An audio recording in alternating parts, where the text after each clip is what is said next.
Jóvenes, en este video vamos a ver el tema de moda para datos agrupados. En este caso, si se dan cuenta, la tablita que tenemos pues nada más es de dos columnas. Tenemos la clase o el intervalo y la frecuencia absoluta, que es el número de repeticiones. Recuerden que estamos tratando un ejercicio donde se analizaron las edades de las personas que llegan a un cine. Entonces tenemos nuestras clases o intervalos y nuestra frecuencia absoluta. ¿Qué tenemos que hacer para calcular la moda para datos agrupados? Lo primero que tenemos que identificar es la clase modal o el intervalo modal. ¿Qué quiere decir el intervalo modal? Vamos a revisar en la frecuencia absoluta cuál es el dato más alto, es decir, cuál tiene el mayor número de repeticiones. Nos vamos a la frecuencia absoluta y vemos de todas las clases, de todos los intervalos, cuál es la frecuencia absoluta más grande o donde tenemos más repeticiones. Y en este ejercicio nos damos cuenta que el intervalo modal o la frecuencia absoluta más grande lo encontramos precisamente aquí donde tenemos este 49, que es la frecuencia absoluta mayor de todos los casos. Una vez que ya detectamos cuál es la clase o el intervalo modal, vamos a trabajar con nuestra fórmula. Lo que yo les recomiendo es que no se espanten, es una fórmula así que parece bastante grande y compleja. Sin embargo, cuando nosotros conocemos de dónde obtenemos los datos, pues ya se vuelve mucho más simple. Ahora, para denotar la moda, vamos a poner MO, moda, es igual al límite inferior. ¿De quién es el límite inferior? Bueno, del intervalo modal, de la clase del intervalo modal. ¿Sale? Más, ¿qué es TC? TC es el tamaño de la clase, ¿sale? Y vamos a revisar en este caso del 15 al 21 cuántos datos le caben. Luego vamos a multiplicar. Todo esto les digo que parece que está bastante enredado, pero en realidad no lo es. Esta FA es FA del intervalo modal, que es el 49, la frecuencia absoluta del intervalo modal 49, menos FA menos 1. Este 1 no es que se le reste 1 al 49, no. La frecuencia absoluta del intervalo anterior, ¿sale? Que en este caso tenemos subrayada la clase modal del 15 al 21, la frecuencia absoluta del intervalo modal, la anterior sería 26, ¿sale? A eso se refiere menos 1, frecuencia absoluta anterior.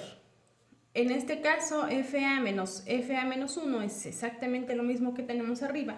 FA es la frecuencia absoluta del intervalo modal y FA menos 1 es la anterior. Ahora aquí tenemos más frecuencia absoluta y a esa frecuencia absoluta le vamos a restar la frecuencia absoluta, pero ahora dice más 1. ¿Qué quiere decir más 1? Que vamos a trabajar con la frecuencia absoluta del intervalo posterior.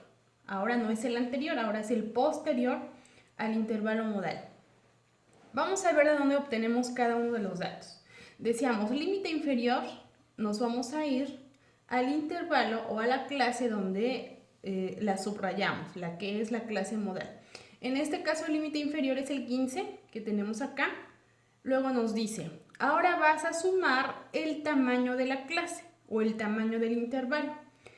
¿Qué tenemos que hacer? Utilizar nuestros dedos como la vez pasada que les comentaba y comenzamos contando. Del 15 al 21, ¿cuántos datos le caben?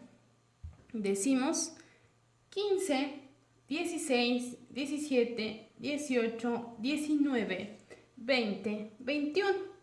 Son 7 datos. Entonces el tamaño de la clase es 7.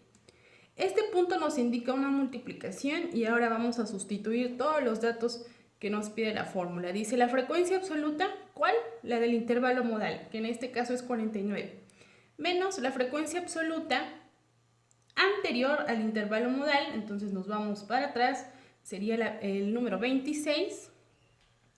Luego en la parte de abajo nos vuelve a pedir frecuencia absoluta, 49, menos frecuencia absoluta anterior, sigue siendo el 26. Si nos damos cuenta, estos datos son los mismos. Luego nos pide sumar la frecuencia absoluta nuevamente, que sería 49, y ahora le vamos a restar la frecuencia absoluta, pero la frecuencia absoluta posterior, es decir, la que sigue al intervalo modal, que en este caso es 43. Una vez que ya tenemos todos los datos, procedemos a hacer las operaciones. 49 menos 26 nos da 23. Esto sobre 49 menos 26 es igual a 23 nuevamente, más la operación de 49 menos 43 nos da 3. Y continuamos haciendo las operaciones. 23 se queda como 23. 23 más 3 es igual a 26. Hacemos la división y nos da 0.8846. Acuérdense que esto es una multiplicación, entonces hacemos todo lo que está dentro de los corchetes y una vez que terminamos lo multiplicamos por 7. Esa multiplicación nos da 6.1922 y lo último que hacemos es sumar ese resultado al 15, que es nuestro límite inferior que nosotros teníamos en las sustituciones del principio. Una vez que ya tenemos esta operación, hacemos la suma y nos da 21.1922. ¿Sale? Y esa sería nuestra moda para este ejercicio. Por favor, revisen sus datos. Si hay alguna duda, me la hacen saber para que revisemos pues, cómo podemos resolverla. Bonito día.